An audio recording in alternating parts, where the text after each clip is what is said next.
What's up, guys? Welcome back to my channel. So I'm here today to talk about part 2 of The Real Housewives of Salt Lake City Season 4 Reunion, or Season 4, Episode 18. So be sure to like, comment, subscribe, and let's jump right on into it. So after Monica and Angie K go at it, and by the way, everyone's like, we should just all start calling her Angie. But Angie K, it just rolls off the tongue so well. It's like, bitch, I'm Angie K. I don't know, it's like how people say like, oh, Lisa Rinna, even after Vanderpump left the show on Beverly Hills. You know what I mean? So, I don't know, I'm still calling her Angie K.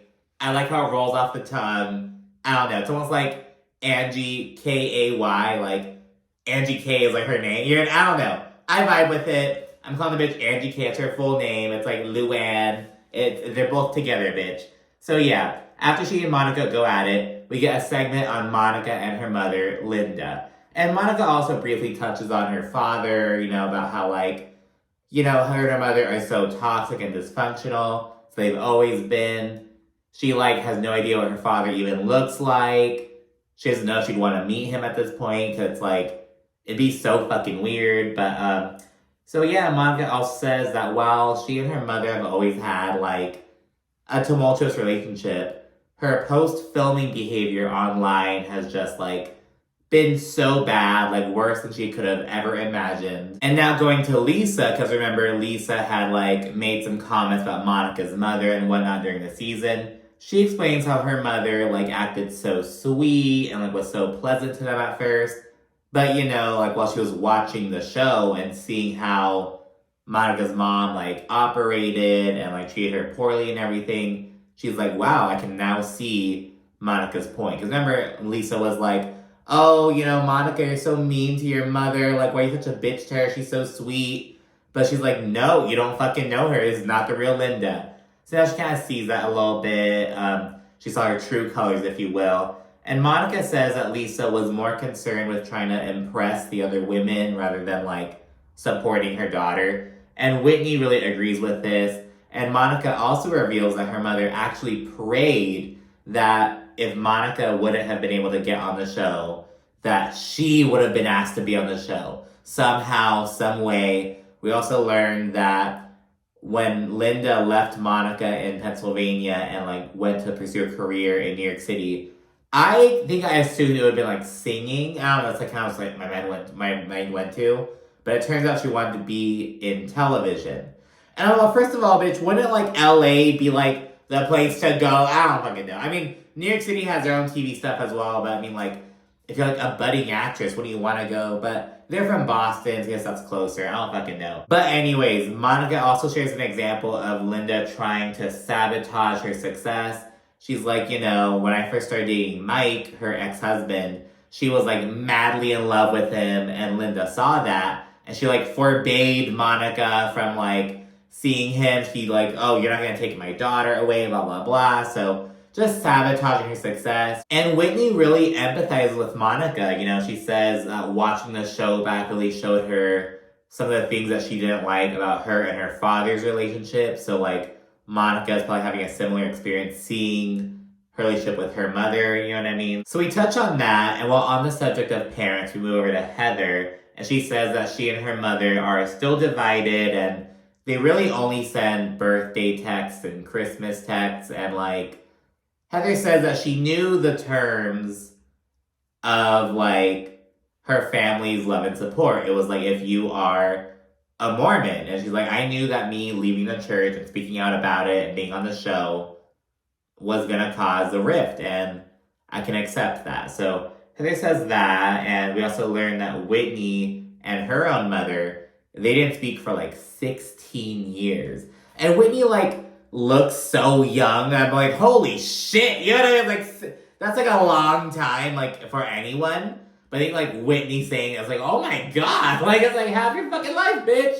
You know what I mean? She looks so young and fucking acts so young, especially on at the reunion with her ponytail hair and the outfit. She looks so young. But she touches on that, and we did see her mother appear on the show. She went to Bobby's birthday party, and her face wasn't blurred out or anything. She was on the show. And Whitney says that they've gotten a lot better, but there was a period of time where like her mother wouldn't send her even a birthday text or a Christmas wish. Like for a good decade, it was like nothing. You know what I mean? So yeah, it's really crazy. We're learning, what some of the dynamics and whatnot. It's really interesting. And speaking of which, where are not Lisa Barlow, but like I'm switching franchises on Miami. Where like what is Lisa Hochstein's backstory? Like we're learning these ladies' backstories and whatnot. I'm like, man, we don't know shit about Lisa other than she's from Canada, moved to Las Vegas and met Lenny there, and moved to Miami with him and whatnot. But it's like, girl, who are you? You know what I mean? But that's not Miami, girl. That's not if I can go there. And then at that point, Andy asks about Monica falling down Angie K's stairs at the Greek Easter event, and how she was later saying online, oh, I should sue your ass, yada, yada, yada. And after some back and forth between Monica and Angie, Monica says, oh, well, Meredith claimed that if I wanted to sue you for your house, that I'd fucking be able to. And Meredith denies this, but I mean, because remember, Meredith and Angie K, like, were not fucking with each other all season, especially towards the beginning. So I could kind of buy Meredith saying that. And Meredith does say, now did I say it was like a liability? Sure. So she admits that she kind of said some stuff about like, oh, it's a liability, blah, blah.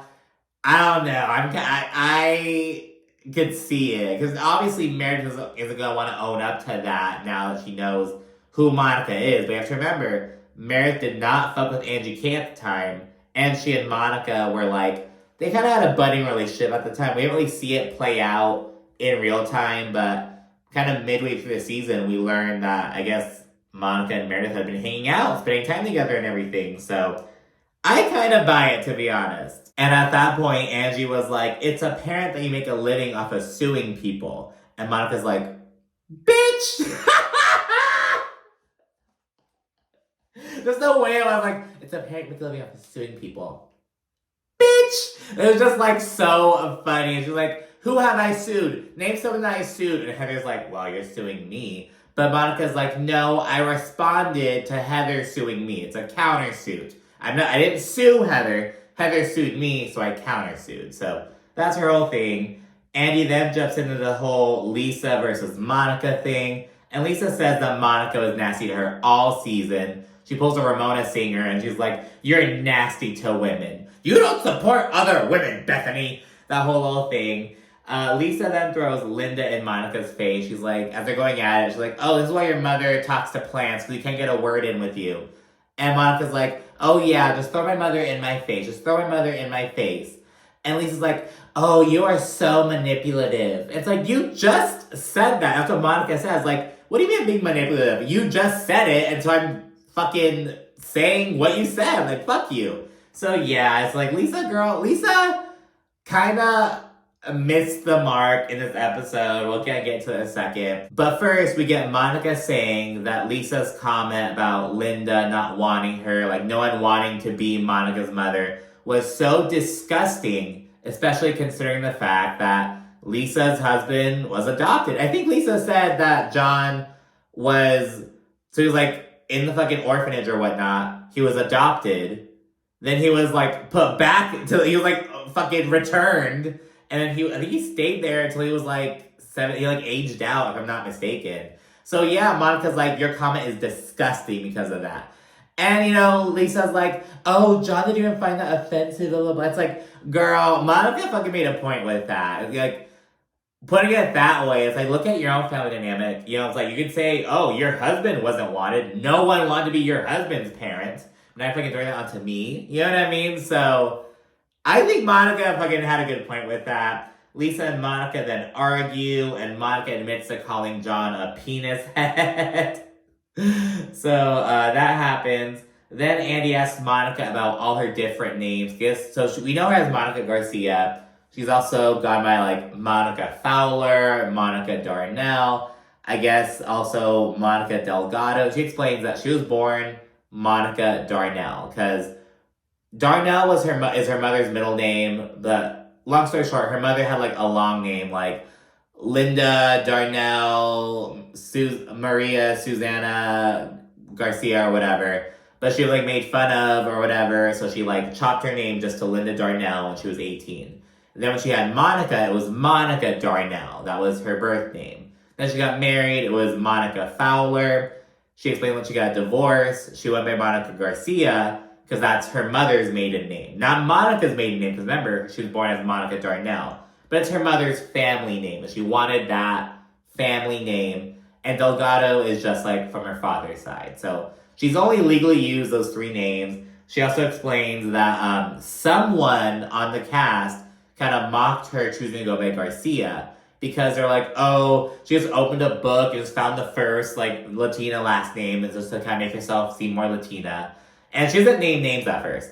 Lisa's then like, who said that? Who said that? And Monica's like, you did. And Lisa's like, I did not say that. Jen said that. And I said, and so basically she's like, I didn't say it. Jen Shaw said it. And I was just repeating it. And Angie kind of backs that up. She's like, so you're repeating what Jen Shaw said? And it's like, oh, Lisa, you just fucking told me. I don't know. It's really interesting. Just kind of like seeing how Lisa's moving. It's kind of sus. And yeah, Lisa acknowledges Jack being spotted in California. She says that, so it's kind of common practice, so like the Mormons, they like, the missionaries, I should say, they get assigned their mission, and if it's overseas and whatnot, they have to then file all the paperwork and everything. And it could be a lengthy process, so in the meantime, they'll have them do missionary work, like stateside, domestically, before going off. And she mentions that Jack, he like, for his visa photo, he submitted like a shirtless photo, and it got rejected, so it took longer, and it's like, girl, like I don't know. I just really feel weird about Jack Barlow. He committed to going on this mission before even reading the fucking Book of Mormon. He's just some, like, privileged 18-year-old white kid who didn't want to go to college and didn't want to fucking work. So he's like, what can I do? I'll just fucking do this Mormon missionary shit. It's like, I don't really care. You know what I mean? That's what it is. I'm just gonna say it for what it is. You know what I mean? It's that. But anyways, now that her son's kind of being put on the spot in a way, Lisa says that Jack is maturing and becoming a lot more grateful. She also gets asked about her LGBTQ activism and whether it, like, contradicts with her, proud Mormon identity and whatnot. And she says, that a lot of religions weren't nice to gay people in the past, not just the LDS Church. And she really says that they're really undoing some of that negative, like, harm that they impacted and whatnot. So she acknowledges that, in the past, we have not done some great things, but they're working to, like, rectify that now. Allegedly. You know what I mean? Certain, whatever. But she does claim that. Whitney and Heather then joke about, people, when they come home from missions, are always a little bit weird. And Lisa's kind of like, well, I just don't think that way. I think we just raised him to be so different. We raised him so differently that it's not going to be a problem. She also says she doesn't think that Jack's going to come back super orthodox and hate on her Mormon 2.0 identity, which I kind of disagree with. We're already kind of seeing Jack kind of like have some of these differences from his parents, which is fine, but it's like it's only going to exacerbate that, you know what I mean? Especially with him not being around you and just really throwing himself into the doctrine. So I don't know. So yeah, she's really like, no, they're going to be fine. It's going to be all great. It's going to be great. Whitney and Heather then talk through supporting Lisa. Like, even though they have their own experiences with the Mormon church, they're kind of anti-Mormon, ex-Mormons, however you want to put it, but they're trying to support Lisa, their friend, you know what I mean, who wasn't born into Mormon. Well, if I'm not mistaken, I think Lisa's mother converted after Lisa was already born. I think that, like, maybe Lisa's stepdad is Mormon, or I don't fucking know. But Lisa was not born Mormon. She was born Jewish, and they converted to Mormonism later on. So her experiences are going to be different from Heather and Whitney's, whose families have been Mormon for generations upon generations upon generations. And they're also Mormon in, like, the fucking mecca of Mormonism in, like, Utah. Well, I think it actually started in, like, Illinois, if I'm not mistaken. But they moved to Utah eventually. I don't know. I know a little bit, but not a whole lot. But yeah, I talked through, like, how you have to kind of compartmentalize and, like, I'm trying to put our differences aside and be there for you as a friend who's a mother, you know what I mean? So yeah, and at that point, the women all break for lunch, and we see Monica give Mary the 411 backstage, and Mary encourages her and says that she's got her back. She straight up says, that the way that Heather, Lisa, and Angie K are going in on Monica is unacceptable, and she has to really say her piece, and Mary's got her back. Back at the reunion set, we see Mary join the girls, and Andy immediately asks her why she didn't show up for season 2 at that reunion. And, she says that she just didn't like a lot of stuff that was going on during the season. She didn't feel like she was being being heard, basically, and she felt like people were kind of trashing her, and she was just, not having it, essentially. She explains how she didn't warm up to Angie at first because she kind of thought, she thought that Angie reminded her of Jen in a way. She was like, oh, fuck, not another Jen. So she kind of explains that. And she also mentions Angie getting banana bread crumbs all over Mary at, the first event. Heather had this, snow day event. And at that event, I guess Angie was kind of touchy-feely and got some crumbs on Mary's clothes. She touches on that, though Mary admits that she does like Angie K, as well as Monica and Meredith. And in regards to Angie, she says that she likes Angie because she can handle her toughness. She can, Mary can be herself around her, basically. And Mary also notes that she did like Heather, though she kind of changed her mind about that when she caught wind of some of Heather's commentary about Mary's house and whatnot, mostly in the confessional. And Lisa's like, we all deal with your comments, Mary, but, when we, fucking send them back at you, you get all upset and whatnot. You could say things like, oh, Heather's inbred, we're gonna be upset about her talking about your home, yada, yada, yada. And in regards to her house, Mary's like, let me remind everyone that I had my house before the show. Not like you, basically talking to Heather. And Monica and Meredith's jaws drop. They're like, oh my God. Because it's just it's just trying to put it in their place, basically. They all then discuss Mary's brutal honesty. Mary says that, well, everyone else, they're welcome to, to reciprocate the honesty towards me. Though Lisa says that when people send it back to Mary, she cuts them off. And Mary then addresses her son getting married, and she says, she's still kind of not really coming to terms with it. He's only 21 years old. Notably, though, they did not touch on, the drug stuff pertaining to Mary's son, which I'm kind of glad about. We then see unseen footage of her discussing, how she heard sex noises coming from her son's room with his wife or whatever. And she was telling, somebody doing her hair or her makeup, oh, I just want to tell her, don't make my son think he's better than he is. I was like, oh, just really uncomfortable. Andy then asked how Whitney felt having Mary back. And she admits that she felt nervous, though she was excited to, kind of have the chance to rectify the relationship. And Mary says that, what Whitney and the others did to her during season 2 was just awful and unforgivable. You called me a pornography, whatever she said. Whitney then answers a question about her predator comments, and she confirms that, it was more about the trauma that she had growing up in a high control religion and casting Mary in a similar kind of thing. She called them predatory, but not a sexual nature. She didn't call them sexual predators, but she called them religious predators, spiritual predators, if you will. Mary then discusses how she tweeted that Whitney is racist. And she says she 100% believes that. And she explains that this is due to her and Heather's upbringing in the Mormon church. She says that she thinks that, there are inherently racist beliefs. And, she's like, they have their beliefs that, they think that black people are going to go to a different heaven. That's going to be, hell. And that, just, anti-black rhetoric that, our skin color is the color of Cain, or just shit like that. And Heather, she validates Mary's comment. She's like, the Mormon church was built on racism. And fucking Lisa, she's like, no, it is not. No, it was not. No, it was not. It was not. Just so dense. And Whitney, she's like, yes, it was. And it's kind of interesting because, remember, Lisa's whole thing is, I'm Mormon 2.0. I'm an East Coast Mormon. So she doesn't it's interesting to see Whitney and Heather, who are like from Utah, like Utah Mormon, the West Coast Mormon, whatever the fuck. Well, it's like, I hear people call Utah like the West Coast. It's like the Great Basin. Well, that's fucking different. I don't know. But anyways, it's interesting to see how they're acknowledging, like, because they know Mormonism. They know the roots. They know the good, the bad, the ugly. Whereas Lisa kind of picks out the good, if you will. In her eyes, at least. You know what I mean?